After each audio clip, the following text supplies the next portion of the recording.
Well, Sean, first of all, thank you so much for joining me today. I'm very excited to be speaking with you, and some congratulations are in order, so congratulations. Appreciate it. White House Press Secretary, an iconic role, the public face of the White House. How does it feel to be stepping into that role?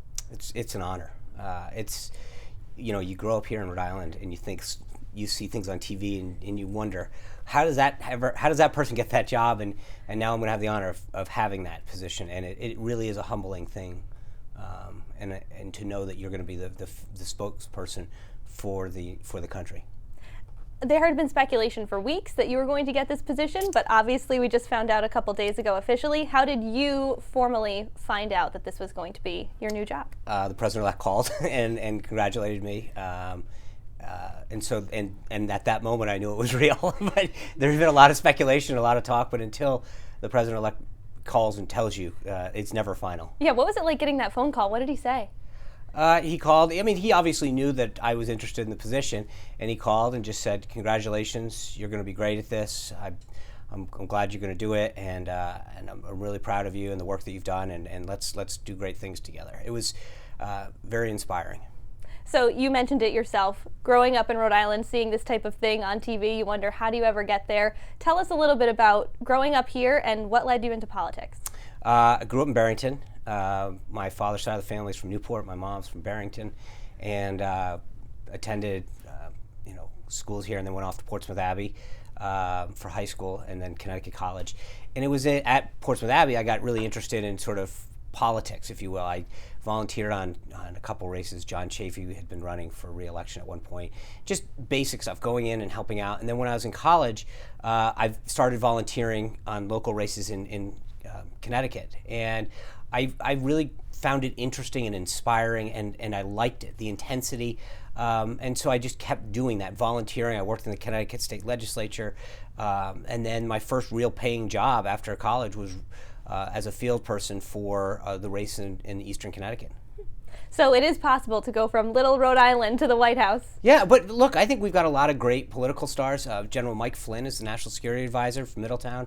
And there's a lot of folks in Washington, D.C. doing great things on both sides of the aisle that have come out of Rhode Island. I'm happy you mentioned Michael Flynn, another Rhode Islander in the cabinet. So I think for people watching at home, it's interesting to see two Rhode Islanders get these positions so close to our next president. Do you guys talk to Trump about Rhode Island? No, we don't talk about Rhode Island. We talk to each other about Rhode Island. Okay. But not to the president-elect. So what do you guys say to each other about Rhode Island? Well, just, when I came back for Thanksgiving, I mentioned to him that I've been back, and he was telling me about his last visit. And so a lot of times it's just catching up, or, you'll see something happen in the news and note that it occurred in Rhode Island. And so it's all very pedestrian, sort of Rhode Island-based stuff. That's too funny. Two cabinet members talking about the ocean state.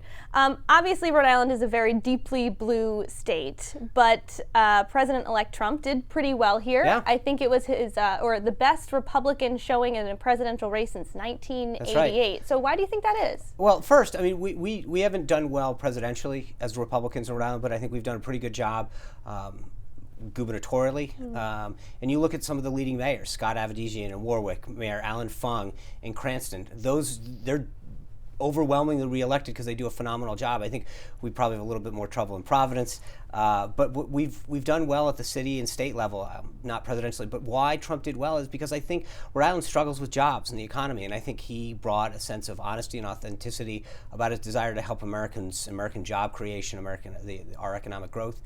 And I think it resonated with Rhode Islanders that are tired of being told time and time again something's going to get fixed and not seeing the results. And I think when you see a guy like Donald Trump who's focused entirely on the American worker, on fighting for them, fighting for their job and their wages, it resonates very deeply in a state like this. And I think that's what helped us win in a state like Michigan. Similarly, where they struggle with jobs and the economy, and it hits to those workers out there that don't think that their voice has been heard. Obviously, he did well, but there were still many more people in Rhode Island who did not vote for him, who are concerned about a Donald Trump presidency. What would you say to those people? Watch what he does. You look what he did with Carrier. He got directly involved in that deal to save those 1,000 people jobs. And you can't ask for a greater gift around the holiday time than to know that you and your family can actually continue to pay the bills and have an enjoyable holiday season You look what he did with the F-35 Joint Strike Fighter. He got the heads of Boeing and Lockheed to agree to bring the price down by $1 billion. He did the same with Air Force One. He's a guy that I think people are going to be highly impressed with in terms of his hands-on, no-nonsense, get-things-done agenda.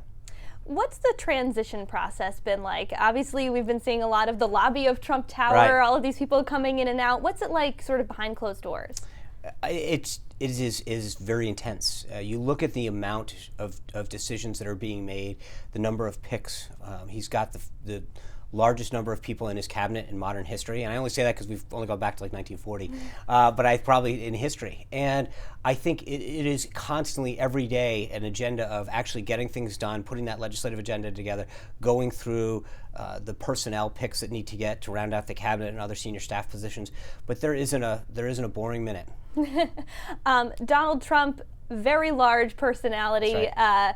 Makes his thoughts well known on Twitter. He does. What's he like, privately, when you're talking to him one-on-one? What's he like?